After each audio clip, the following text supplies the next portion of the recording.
Okay, we're all up and running, and I've had a test run, so I'm not going to embarrass myself. I've done most of this already. It's actually pretty easy. I'm getting comfortable with this machine. I'll tell you how to operate this machine. This is a whole kind of fun little project. But here's the mask that I'm going to be using, because you can see the dust is really, really fine. This is really fine dust, even with 80 grit sandpaper. So I'm only going to do a little bit because my son's behind the camera right now. I don't want him to breathe any of it. But on goes the mask, and watch the demo.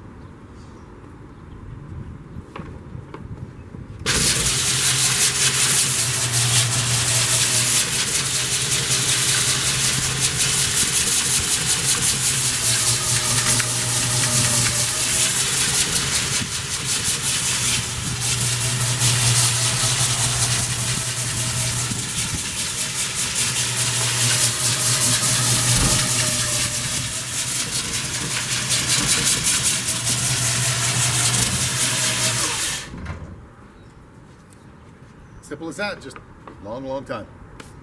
Actually, that's not true. I've been here for about 30 minutes. Took me to do this big area. Once you get comfortable with the machine, nobody make a joke like you, Austin. Don't make a joke about my belly jumping up and down on this thing like a little big fat man in construction on a jackhammer. But I know my son's looking at me like that.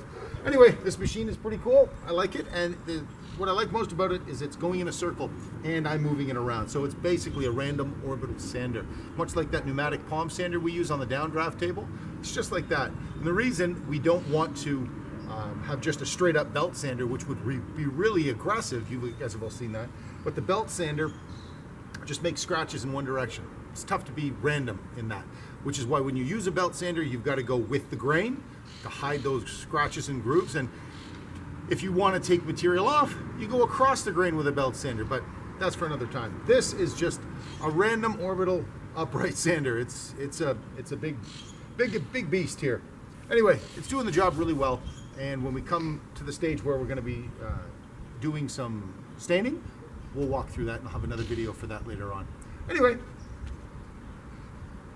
remember what I said about the different types of sandpaper and what those numbers on the back mean. And remember, the smaller the number, the fewer grains of sand on that same uniform section of that die that makes the sandpaper. So if there's fewer pieces of sand that are required to fill that space, that means the sand is bigger, which means it's coarser. So the lower the number, the coarser it's going to be, the rougher it's going to be. The higher the number, the finer it's going to be. Very good to keep that in mind. Anyway, thanks.